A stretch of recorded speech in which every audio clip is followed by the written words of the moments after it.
3 días después de que Donald Trump llegó al poder, hay muchas olas en distintos frentes. Es como que le gusta abrir un montón de frentes al mismo tiempo.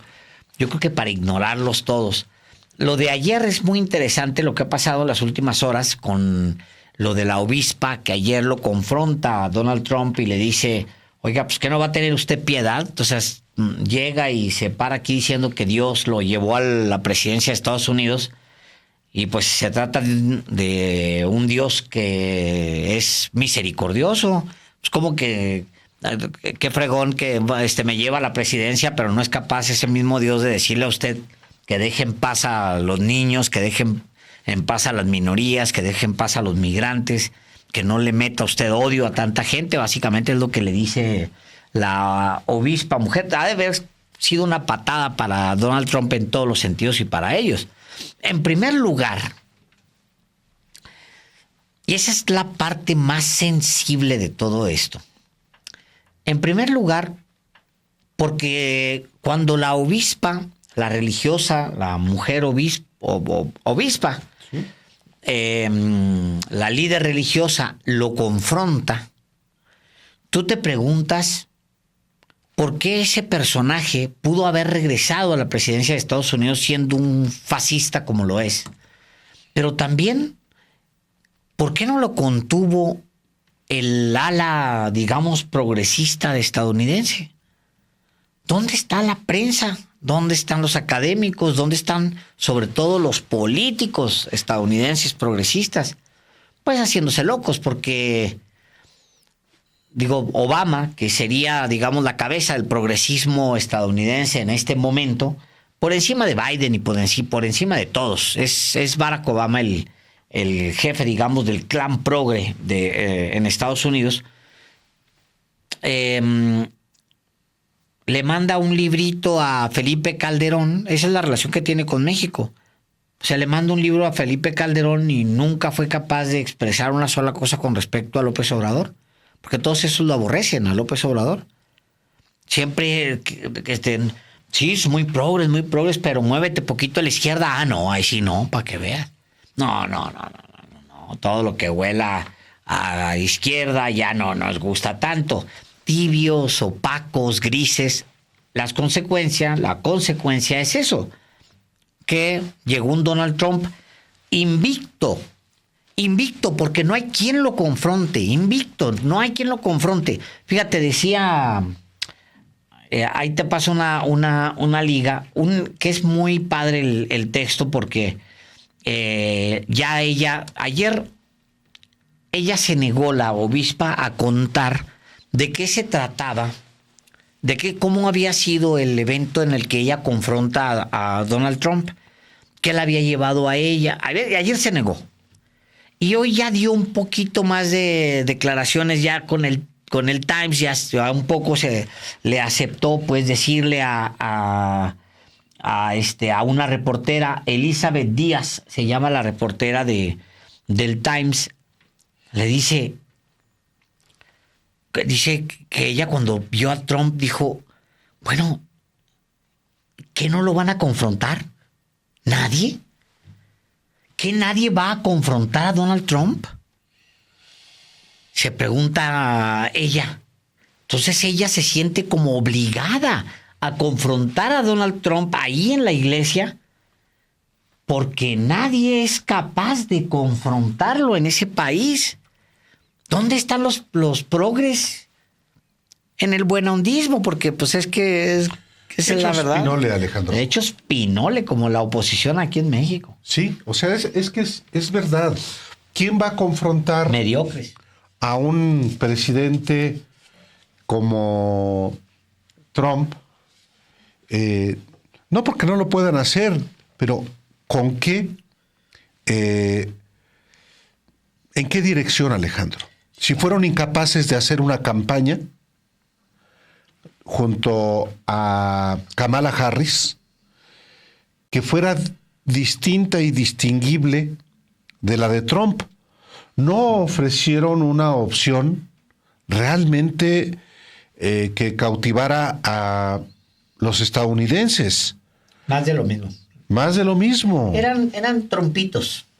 Sí, por eso el problema es por qué digamos, la agenda social no la impulsaron, porque no creen en ella. No creen en ella, así es. Entonces, no había manera.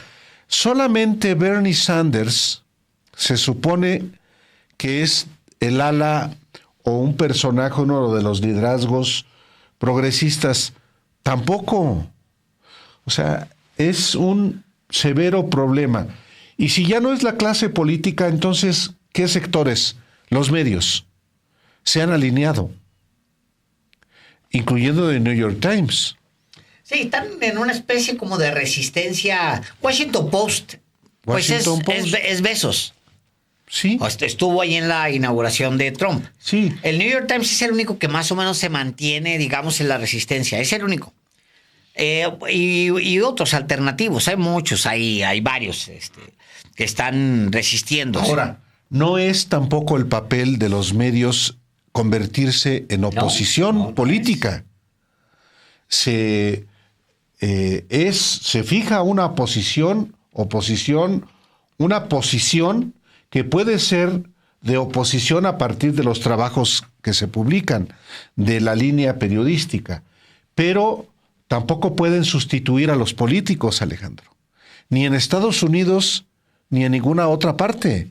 El periodismo hace su trabajo ante el poder público, como debe serlo ante el poder económico y ante otros poderes metaconstitucionales. Trump va solito. Y como va solo, entonces tiene el control del discurso para apretar cuando le importe apretar y negociar en su terreno. Y sin embargo, yo pienso que las cosas van a tomar su rumbo. En el caso de México en particular,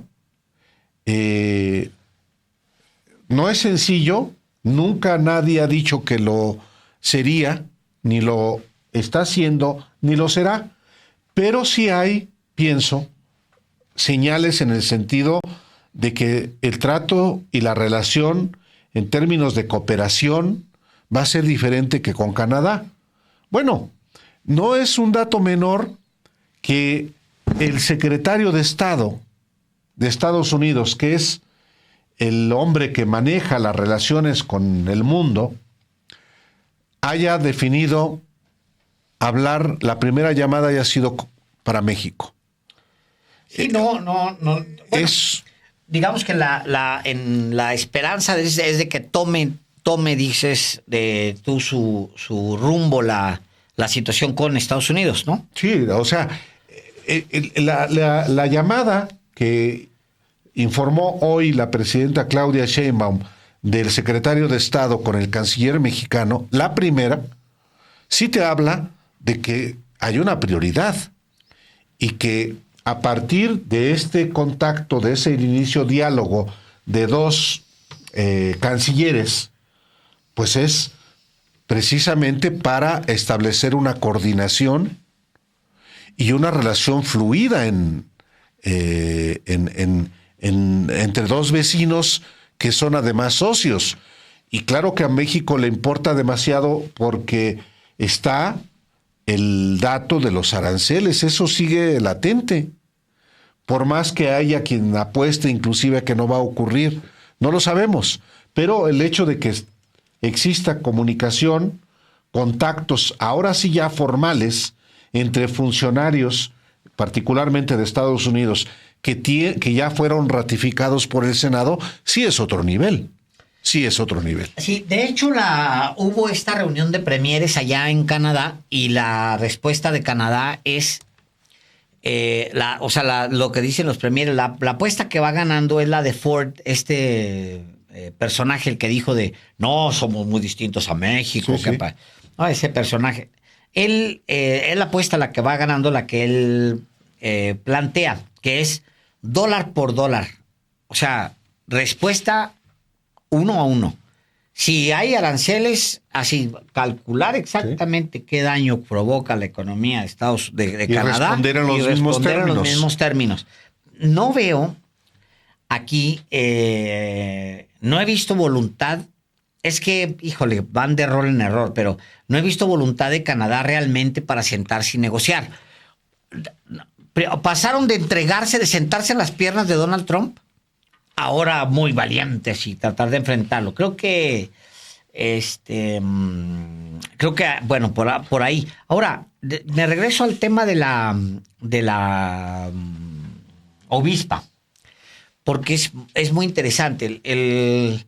Cuando ella plantea, fíjate, dice a ver, déjame. Es un discurso largo, Alejandro. No es No. La parte, digamos, que más le. La polémica. La polémica es prácticamente el último párrafo. Sí, cuando ya son le dice 3 últimos párrafos. Así es. Dice, permítame un último ruego, le dice la obispa. Presidente, millones de personas han depositado su confianza en usted y, como dijo ayer a la nación, ha sentido la mano providencial de un Dios amoroso. En nombre de nuestro Dios, le pido que se apiade de las personas de nuestro país que ahora tienen miedo. Hay niños gays, lesbianas y transexuales en familias demócratas, republicanas e independientes, algunos de los cuales temen por sus vidas. Y las personas que recogen nuestras cosechas, limpian nuestros edificios de oficinas, trabajan en granjas avícolas y plantas de envasado de carne, lavan los platos después de comer en los restaurantes y trabajan en los turnos de noche en los hospitales. Puede que no sean ciudadanos o no tengan la documentación adecuada, pero la gran mayoría de los inmigrantes no son delincuentes. Pagan impuestos y son buenos vecinos. Son fieles miembros de nuestras iglesias, mezquitas, sinagogas, viharas y templos. Le pido que tenga piedad, señor presidente, de aquellos en nuestras comunidades cuyos hijos temen que sus padres sean llevados, y que ayude a quienes huyen de zonas de guerra y persecución en sus propias tierras a encontrar compasión y acogida aquí. Nuestro Dios nos enseña que debemos ser misericordiosos con el extranjero, porque todos fuimos extranjeros en esta tierra. Y remata, que Dios nos conceda la fuerza y el valor para honrar la dignidad de todo ser humano, para decirnos la verdad unos a otros con amor y para caminar humildemente unos con otros y con nuestro Dios por el bien de todas las personas de esta nación y del mundo. Buenísimo. Es buenísimo. Buenísimo. El texto completo es buenísimo. Buenísimo. Pero solamente esta última parte, Alejandro. ¿Qué tiene de subversivo? Nada. ¿Sabes por qué se lee subversivo? Porque nadie entre los políticos progres gringos son capaces de decirle algo como eso. No son capaces de decírselo. ¿Sabes por qué? Porque son iguales que Trump. ¿Cómo le va a decir Barack Obama a Donald Trump? Oiga, tenga usted piedad por los campesinos, por los migrantes que están en el campo, los que están en las cocinas, los que están en las casas, limpiando las casas. Tenga usted piedad por los niños gays, tenga usted piedad por... Pues es el deportador en jefe, Obama. Pues es como le llaman, deportador en jefe. ¿Cómo le va a decir, Álvaro? ¿Cómo va a confrontar a Trump? Pues ¿cómo? Si es igual que Trump. Clinton. O Clinton. Son lo mismo, son la misma fregadera. La misma derecha rebautizada, supuestamente progre y supuestamente son igualitos, hombre. A mí siempre me da muy mala espina que la foto fija que tiene Calderón en su muro, en X, es un libro firmado por Barack Obama. Alejandro, ¿quién le ha hecho por lo menos un reconocimiento de firmarle un libro a Calderón? Por eso lo tiene ahí. Claro, es un hombre que nadie le... Pero el gesto, Álvaro. No, por supuesto. O sea, yo me preguntaba en algún momento, decía, oigan, no pudieron contener a Trump. ¿Dónde está el frente progresista, en contra de los fascismos, en contra del fascismo que se instala en el gobierno de Estados Unidos? ¿Dónde está el frente global? Un frente global. ¿Debieron haberlo encabezado quiénes? ¿Obama? ¿Debió haberle llamado Obama a Trudeau y a Andrés Manuel López Obrador? No ahorita, y ahorita ya se fregó.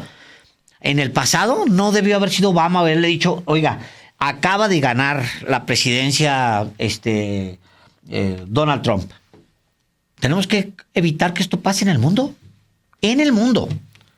Que ganen los fascistas. No puede regresar un fascista, un ultraderechista. No puede llegar, o al menos que tenga una resistencia coherente. ¿Dónde está la respuesta coherente? No está. Dice el texto del Times justamente sobre ella, que es buenísimo el discurso. Yo no lo había leído completo. Buenísimo. Leí solamente una parte. Hay otras partes. Todo gira en torno a la unidad, Alejandro. O sea, a mí me pareció, ayer leímos solamente una pequeña parte, ni siquiera la que ahorita leí completa. Es de una profundidad y de una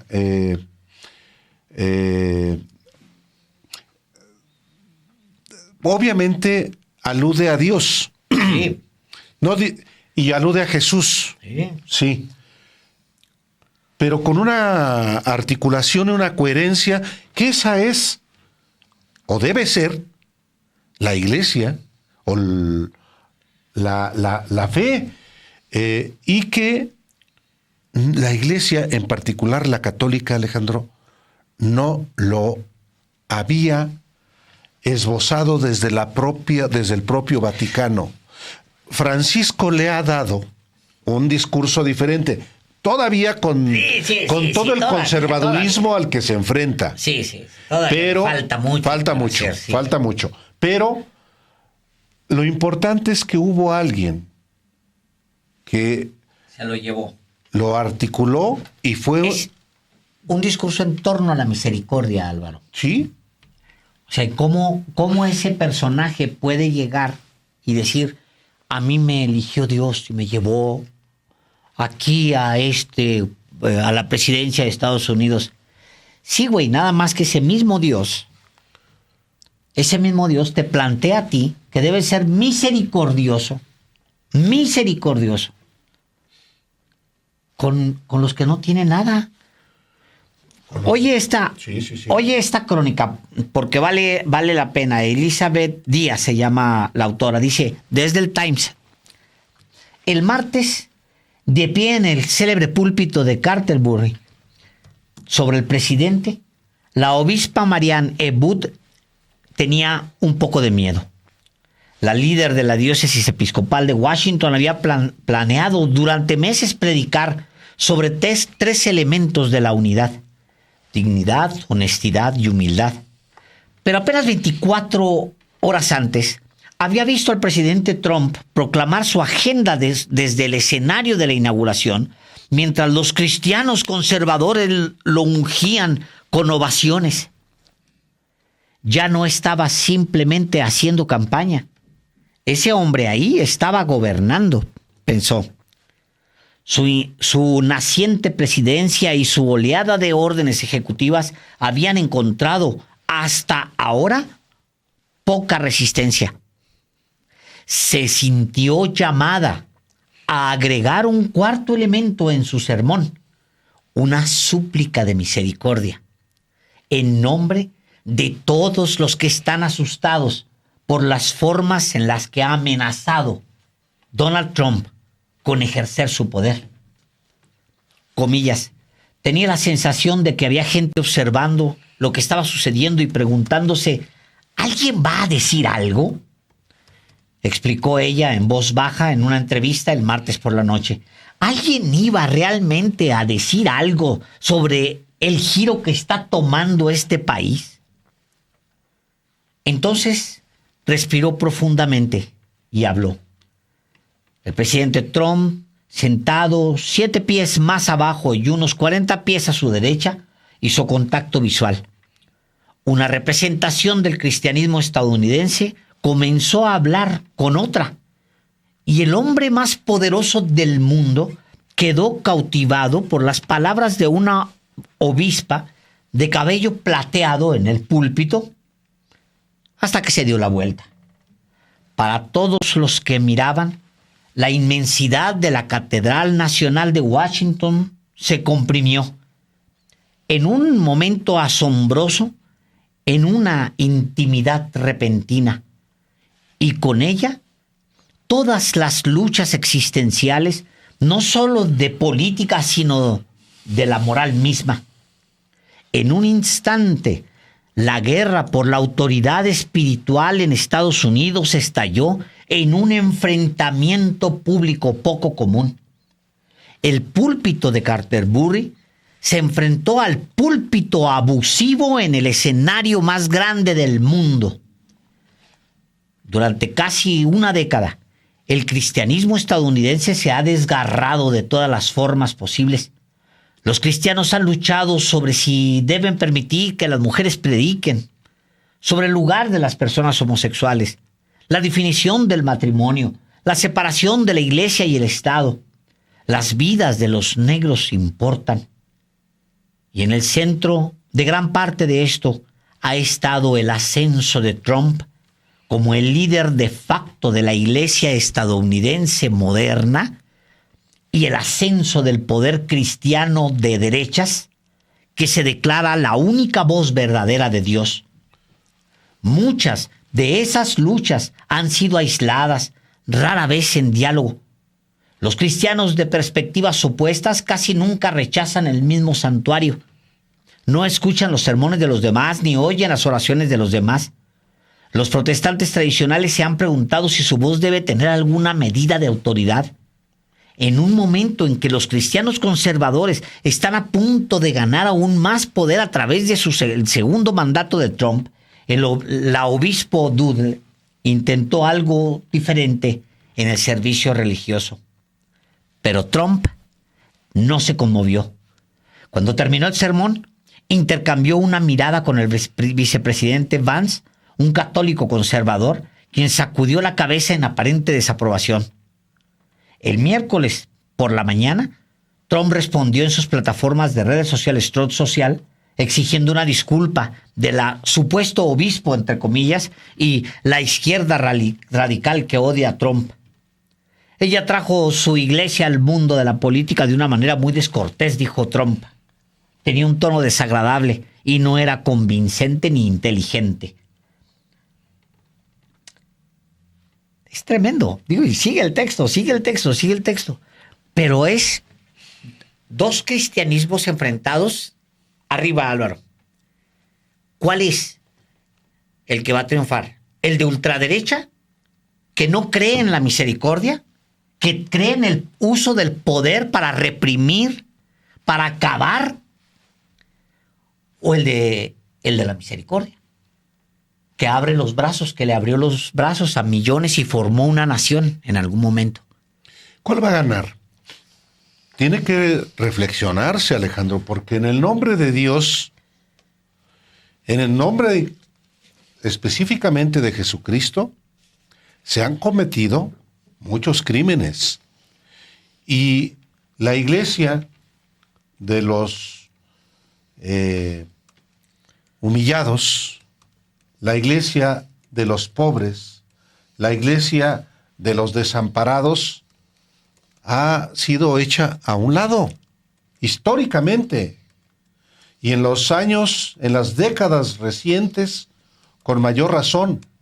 Se supone que el Concilio Vaticano II de la década de los 60, que comienza en 1965, tiene un compromiso con los pobres, como era el compromiso de Jesús con los más pobres. No, es la opción preferenciar por los ricos. En el caso de América Latina, hubo una iglesia de los pobres que fue hecha pedazos por Juan Pablo II y sus sucesores. Desaparecidos los seminarios, inclusive, de sacerdotes formados para la misericordia. Exacto. Hubo un seminario, el Ceresure, estoy hablando de memoria, que fue cerrado por el entonces obispo de Tehuacán, cuando el Papa era Juan Pablo II y el nuncio apostólico en México, Girolamo Prigione. ¿Quién era el obispo que cerró el Ceresure? El seminario del regional del sureste. Norberto Rivera Carrera, un obispo que se convirtió en cardenal precisamente por su conservadurismo. Y la Iglesia ha estado en deuda con los más necesitados en México, como en América Latina. ¿Qué pasó con los obispos progresistas de América Latina? Con Helder Câmara, por ejemplo, en Brasil. O los grandes pensadores de la Iglesia de los pobres, marginados, hostigados, si no es que reprimidos por gobiernos, Alejandro. El propio Francisco, durante la dictadura, fue perseguido. ¿Y sabes quién lo hostigaban desde Argentina? Miembros del Yunque, nacido en México, pero que con ramificaciones en todo el mundo. Y hasta la fecha le llaman al Papa Francisco lo hostigaban como obispo de Buenos Aires y lo insultan. Milei lo insulta. Claro. Entonces, Claro. sí, hay dos visiones del cristianismo. Hay dos concepciones de la propia religión, no solamente la católica, del cristianismo en sus diversas expresiones. Lo que hizo esta religiosa ante Trump fue con una manera muy firme, pero al mismo tiempo sin que fuera hostil, le dijo a Donald Trump, pues lo que es la misericordia que debe tener también un gobernante. En fin, Dice, Milei justamente le dice al Papa Francisco, le dice imbécil.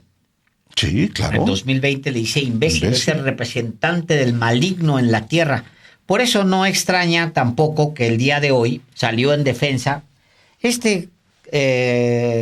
cachorro de bueno para nada, de Milei, salió en defensa de el saludo nazi de Elon Musk. Sí. Salió en defensa, dice, hoy toda la progresía internacional se monta sobre el incidente en inocente gesto de Musk para tildarlo de nazi, porque su lucha por la libertad, por la atenta contra el control hegemónico del wokismo internacional.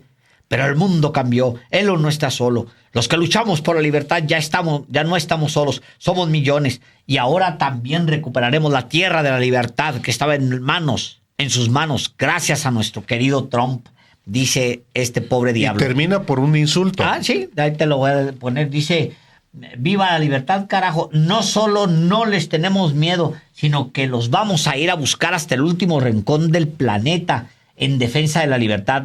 Zurdos hijos de sí, claro. puta, también. Pues es el estilito de Ricardo Salinas Pliego. Claro, y de Trump.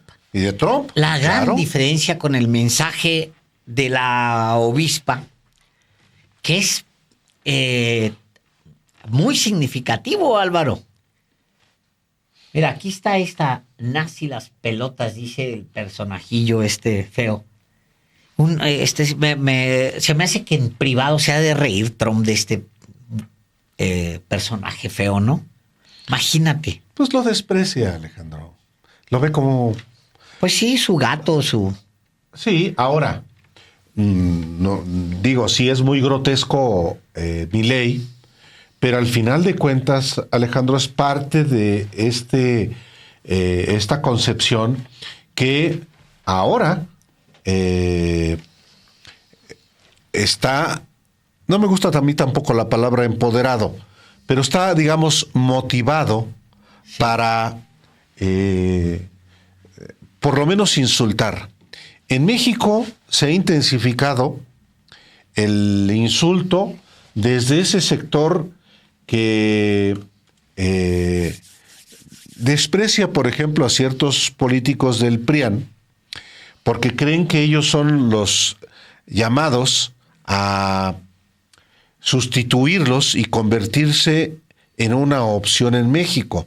De ahí que haya estos dos proyectos de partido, tanto de Eduardo Verástegui como de el Partido México Republicano, de Juan Iván Peña Neder. Ya lo veremos, pero sí hay una motivación a partir del triunfo de Trump y de ahora su toma de posesión. Ya lo veremos, pero no deja de ser muy significativo, como lo acabamos de volver a abordar, el tema de una visión del cristianismo sobre el cristianismo que enarbola el propio Donald Trump. Dice Luis de Cabañas, no insultes a Alejandro, pareces de la derecha. Yo creo que no me oyó bien. Lo voy a repetir porque lo que leí textual era la frase de Milei. De Milei. Sí, cuidado. Sí, yo no digo ese tipo de cosas. Perdóneme si no lo escuchó bien, señor Cabañas. No. Sí. Yo no le digo zurdos de mierda. No. Eso no es lo que yo uso. Lo leí textual. Claro, y fue citando a Milei. Pues está diciendo aquí Enedina Juárez, alude a Monseñor Romero del Salvador. Sí, Óscar Arnulfo Romero, asesinado. Así es. En El Salvador, un obispo que era muy conservador y que cambió. Como han sido otros obispos, Alejandro, muy conservadores, y de pronto la realidad los ubica en su circunstancia. Entonces, pues sí, o hay otros que supuestamente eran muy progresistas, como tú te acordarás del ya fallecido obispo de Catepec, Onésimo Cepeda. Sí. Él trabajó con el obispo, conocido como el obispo rojo, Méndez Arceo, en la diócesis de Cuernavaca, y se supone que era su discípulo. ¿Qué pasó con Onésimo Cepeda?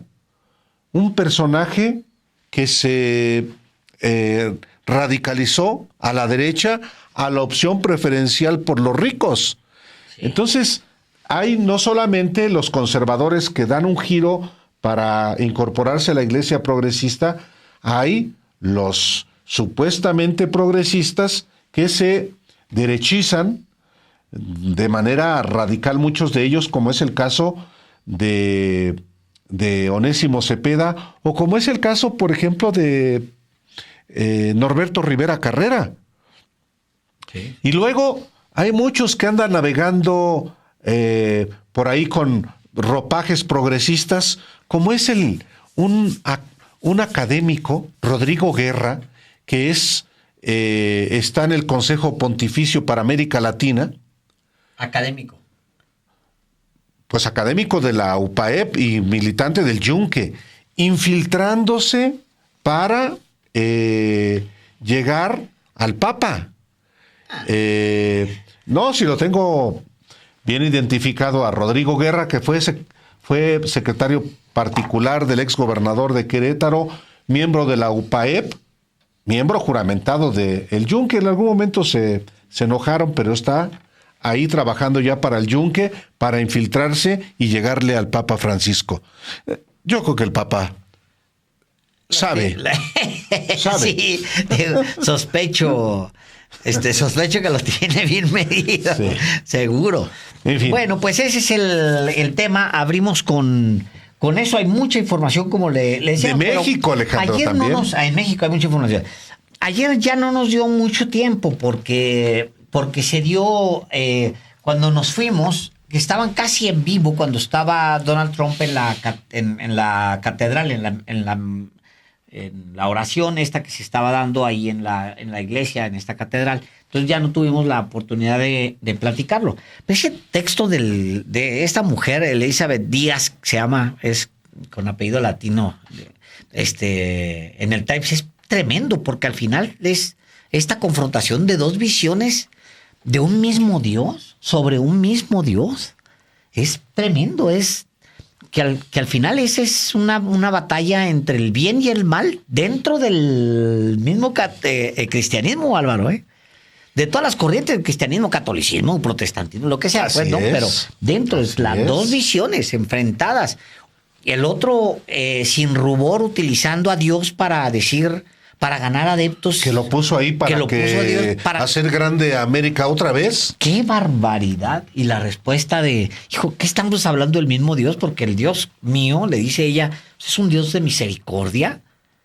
Ese es mi Dios es no, comprometido con los más débiles. No para empoderar a un blanco, cara de naranja, pelos güeros.